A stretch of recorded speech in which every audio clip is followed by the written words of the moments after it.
This program is dedicated to E.B. White, an American writer.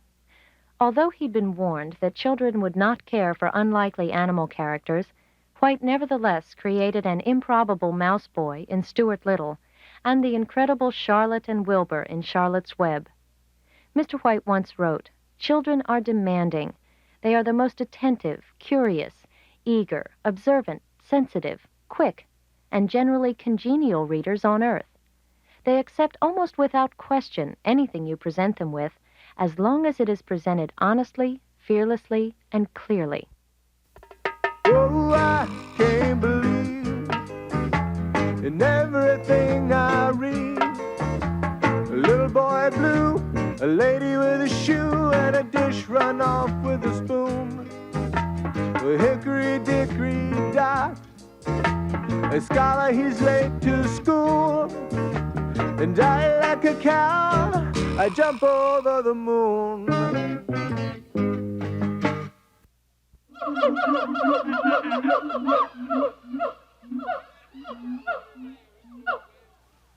Animals capture our attention easily.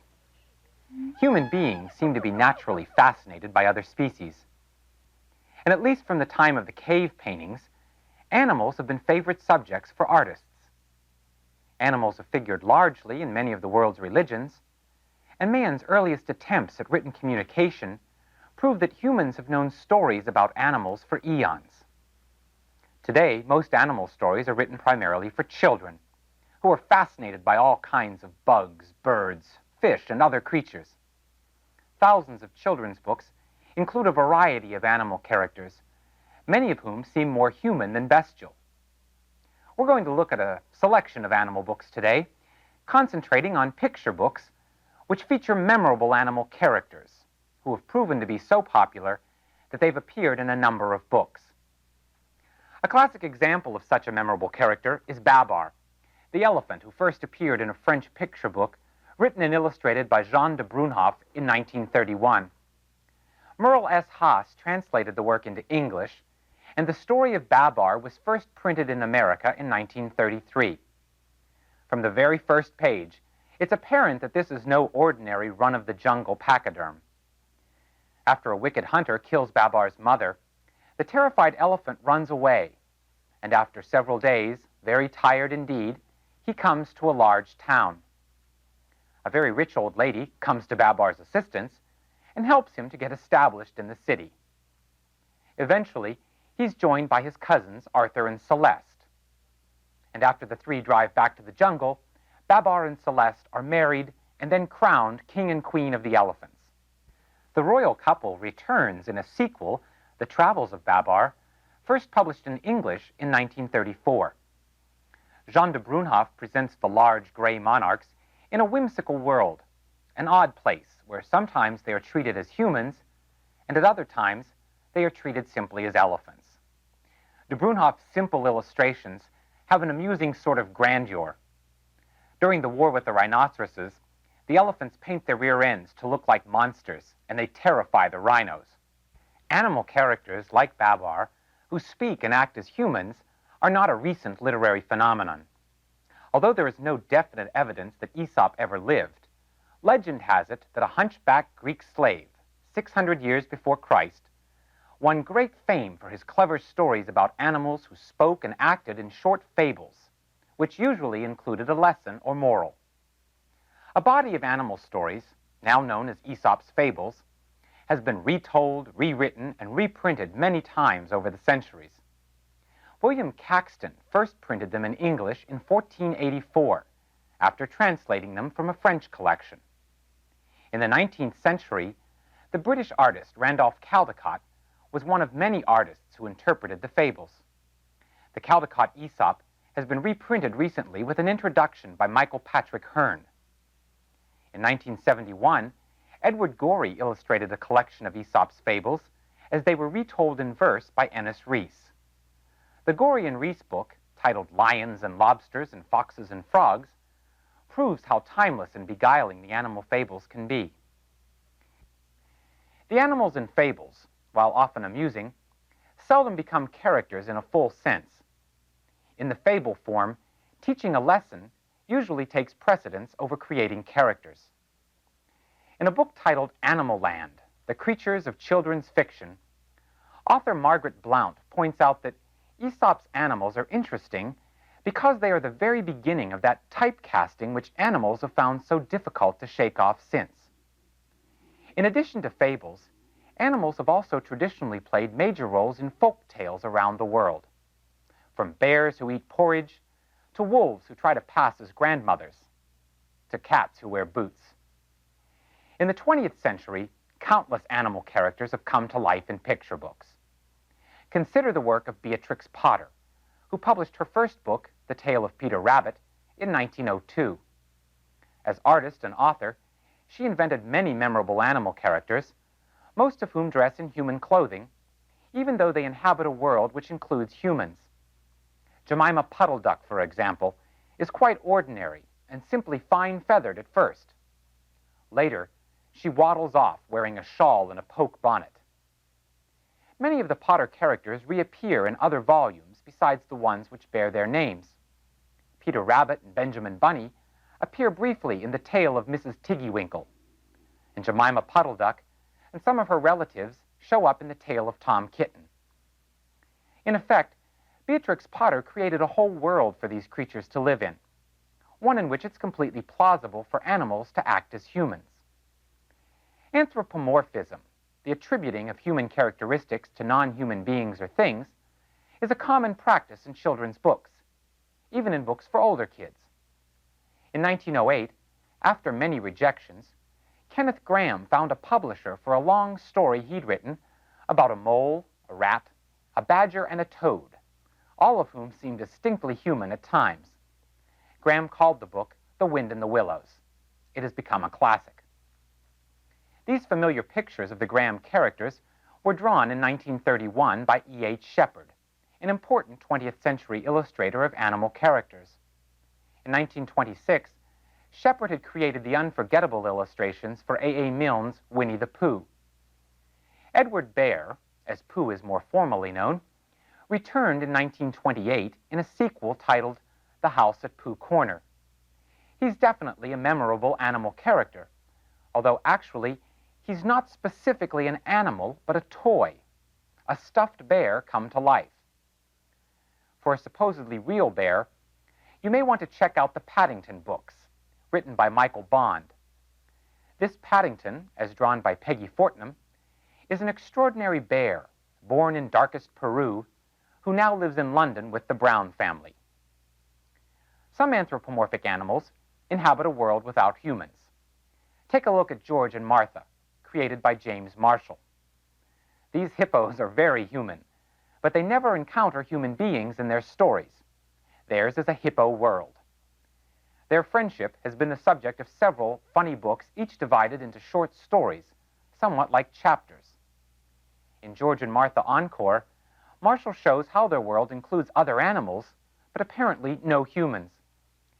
He has established a wry tone in the book's texts. His stories are satisfyingly silly, his pictures outrageous. Marshall often includes signs in his pictures, like this marquee for Vincent Creepo in The Mummy's Toe, the scary movie in George and Martha Rise and Shine. Believing in hippos at the cinema should be no problem for readers who can conceive of movie tickets that cost only a nickel. Marshall obviously has an uncontrolled imagination. In George and Martha One Fine Day, the two big gray chums continue to find out about the complexities of being friends. Although these books have no clearly stated morals, they obviously contain much to learn. The absurd charm of animal characters apparently allows their creators to comment on human nature without seeming too pompous or overbearing. What might be distastefully didactic in a human context can be made palatable when seasoned with the frivolity and silliness of talking animals dressed in clothes. Just as in the George and Martha books, there's much to learn about friendship in the Frog and Toad books of Arnold Lobel. In the first, Frog and Toad are friends, Lobel's clever drawings of the anthropomorphic amphibians led to its being named a Caldecott Honor Book in 1971. Frog, the tall green one, is generally a wiser and more well-adjusted character than the often troubled and tired Toad. but together they make an appealing set of friends. The 5 separate stories in Frog and Toad Are Friends each offer an amusing depiction of human nature at work in a not exactly natural world. Arnold Lobel brought back the 2 playful pals in Frog and Toad Together, which features 5 more revealing short tales about being buddies. The outstanding quality of his writing was recognized when this volume was named a Newbery Honor Book for 1973. The Newbery Award honors distinguished contributions to children's literature by authors in much the same way that the Caldecott honors work by artists. Lobel's double honor of both Caldecott and Newbery recognitions for the Frog and Toad books is a rare achievement. And Lobel maintains the high quality in Days with Frog and Toad, first published in 1979. The text in these books is laid out on the pages with large print and ample space between the lines. Most publishers of children's books now print many books like these, written with a simple vocabulary and a large print format designed to accommodate beginning readers. The stories are usually told with lots of dialogue and repetition of words and phrases. Often called controlled vocabulary books, they may be welcome relief for many kids who tire quickly of school primers with their dull, repetitious stories. In her textbook, Children's Literature in the Elementary School, Charlotte Huck points out some of the advantages of these controlled vocabulary books. They do serve the useful purpose of providing a transition from stilted basic readers to library books, and help the young child to develop independence in reading. They also serve to stimulate interest and confidence, even in reluctant readers. Many animal characters, like Frog and Toad, have been featured in controlled vocabulary books.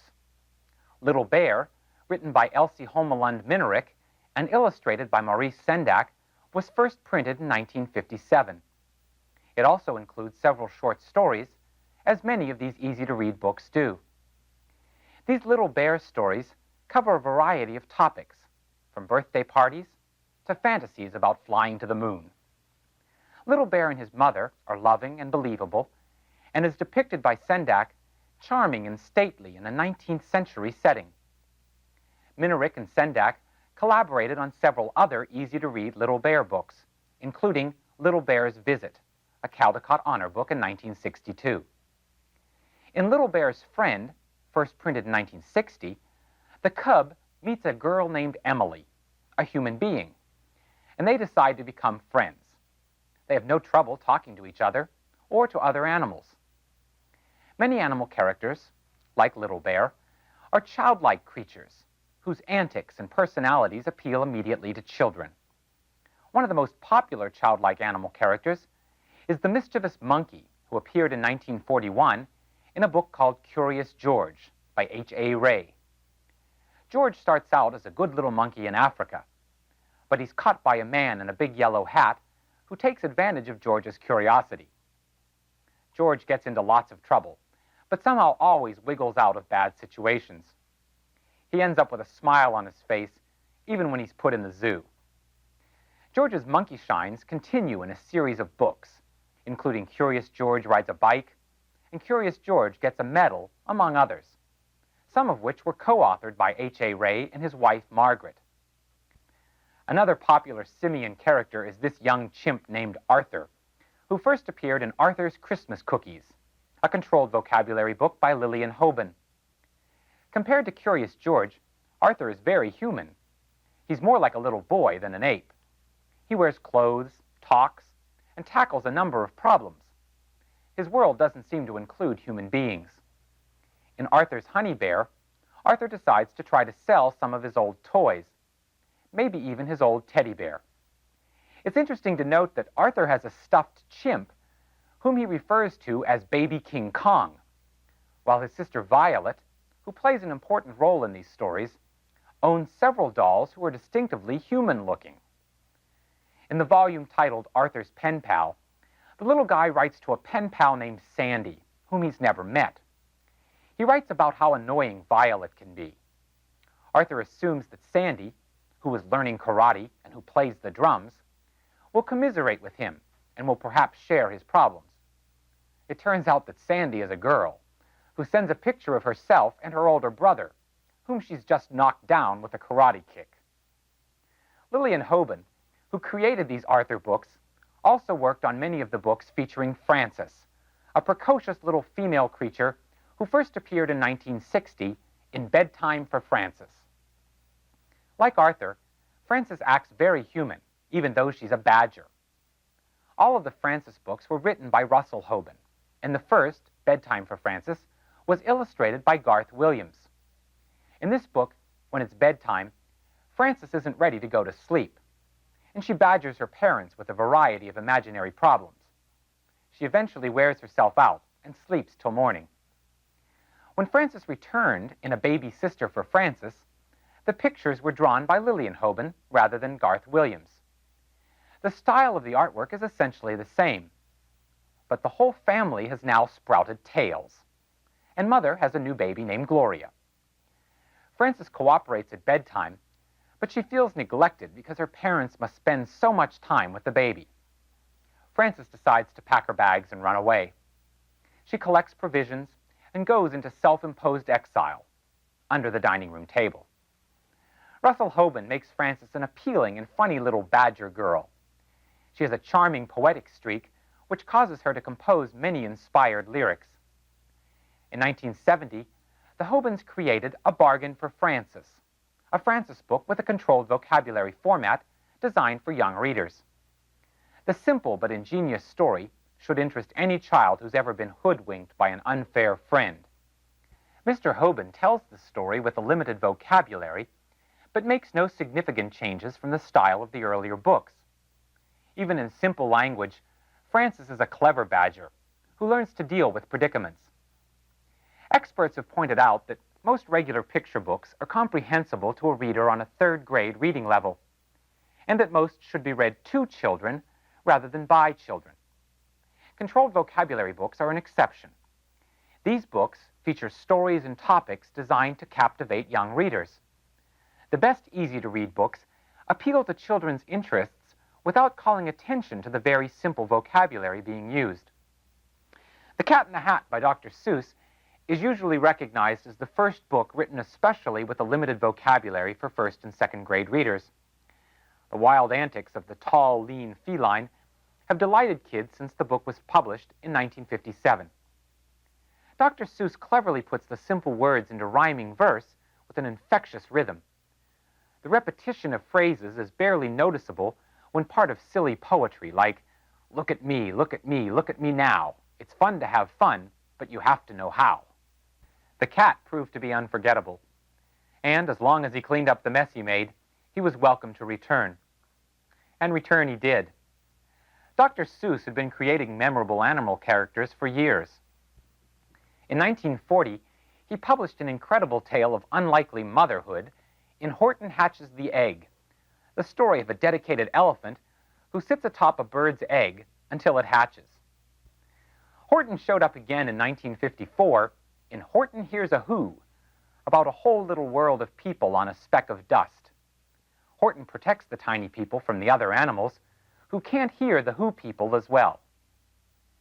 The fantasy aspect of so many animal stories increases their appeal, and a kind of magic can be created by combining reality and fantasy in a new world.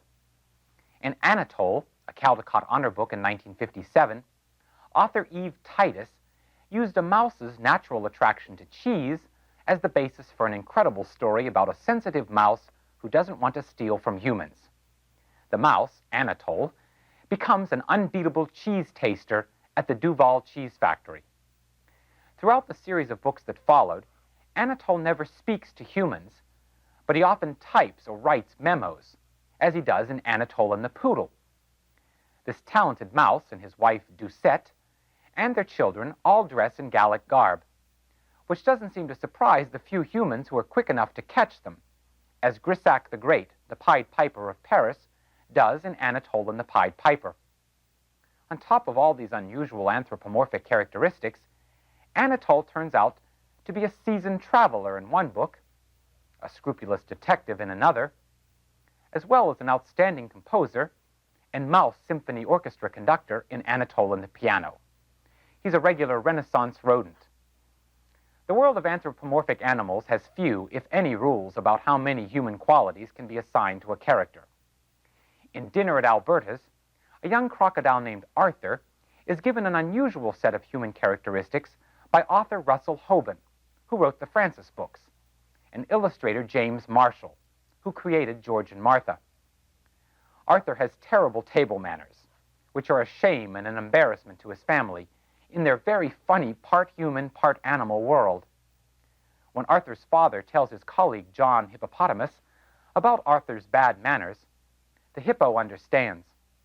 "One way or another, boys are trouble," said John. "Take my sons, for instance. They seem to think that just because we live at the bottom of the river, they can track mud all over the living room."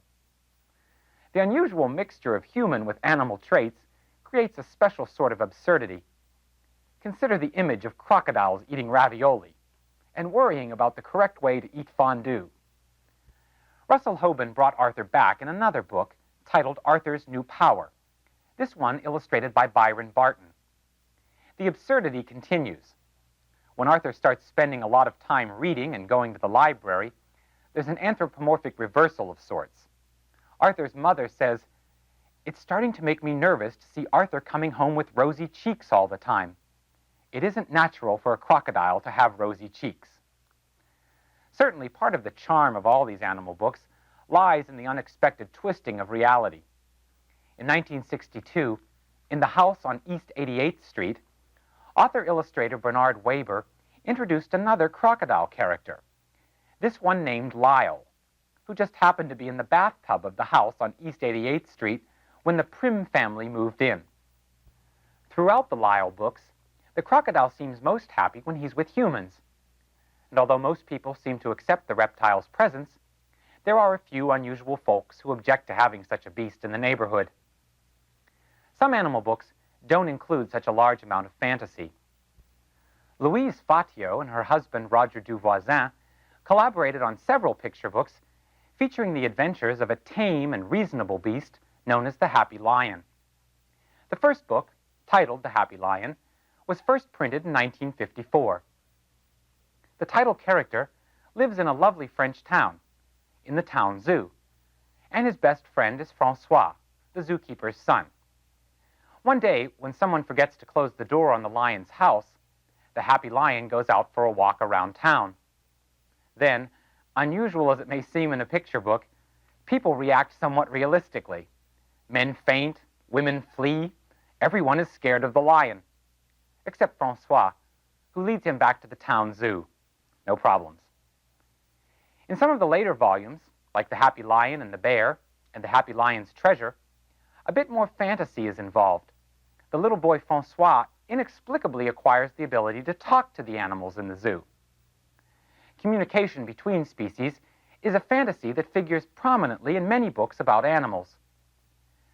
Roger Duvoisin, whose pictures fill those Happy Lion books, also created Petunia, a silly goose who first strolled onto the printed page in 1950.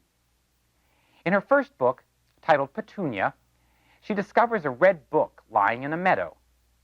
Once, she had heard her owner, the farmer Mr. Pumpkin, telling his son Bill that he who owns books and loves them is wise. So she tucks the book under her wing and saunters off, assuming that she's suddenly wiser. Her neck actually stretches because she's so proud. Unfortunately, Petunia can't read, and her pride eventually blows up the whole barnyard. She then notices the pages inside the book and comes to the understanding that it was not enough to carry wisdom under my wing. I must put it in my mind and in my heart, and to do that, I must learn to read. Petunia picks up other insights in several additional books, including Petunia's Treasure and Petunia, I Love You. Petunia talks often to the other animals in Mr. Pumpkin's barnyard, but never to human beings. The same sort of rules seem to apply in the books featuring Veronica, an ambitious hippo who starred in her first book in 1961. Veronica craves attention more than anything else. Because no one seemed to notice her when she was with the other hippos, Veronica walks away from the cool, muddy riverbank, and very much as Babar once did, she comes upon a large city. In the city, She is gloriously conspicuous. But the people don't react as realistically as they did in The Happy Lion. They make allowances for Veronica and let her sleep in a parking lot. When she becomes too forward, the people try to lock her in jail. But a nice old lady, very much like the old lady in Babar, comes to Veronica's rescue and ships her back to the riverbank where Veronica becomes famous at last among the hippos. In the sequel, Lonely Veronica, the hippo's home is disturbed by a construction crew, and the Americans somehow recognize the famous Veronica. The foreman, Joe, has her shipped to America, where she ultimately finds happiness on a farm. Once Duvoisin had Veronica situated on a farm, it must have seemed logical to produce a new work like Our Veronica Goes to Petunia's Farm, where she apparently stays for a while, living a somewhat ordinary animal life. There are a few memorable animal characters who live in a world that might be considered realistic. Harry, for example, the hero of Harry the Dirty Dog, written by Jean Zion and illustrated by Margaret Bloyd Graham, first published in 1956. Harry is an ordinary dog with no apparent human traits. In this first book, he gets so dirty that his masters don't recognize him when he gets home, and he quickly overcomes his aversion to taking a bath. In later volumes, he's still just a dog.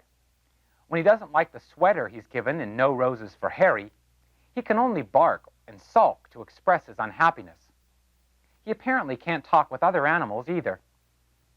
In Harry by the Sea, he's mistaken for a seaweed monster and can't explain the problem until he shakes off the seaweed. Perhaps because dogs are so familiar, unlike elephants and crocodiles and hippos, realistic stories about them seem appropriate. This little Scottish terrier named Angus is a pup whose exploits have entertained children for over 50 years. Angus and the Ducks, told and pictured by Marjorie Flack, was first published in 1930. The story is simple and believable. Like Harry, Angus has no fantastic talents. He's a dog. He merely woofs at some ducks, who hiss back at him and snap at his tail, killing his curiosity, at least for a while. Angus reappears in Angus and the Cat and Angus Lost, two more very simple stories about everyday adventures of a little dog with a very large head. Whether the animal characters in these books are realistic or outrageous seems to make little difference in the end. When the illustrations and the text combine and create a world that comes to life in a child's imagination, that's all that really matters. Because one of the few things that makes humans different from all other animals is the fact that we can create, preserve, and share all these imaginary worlds in books.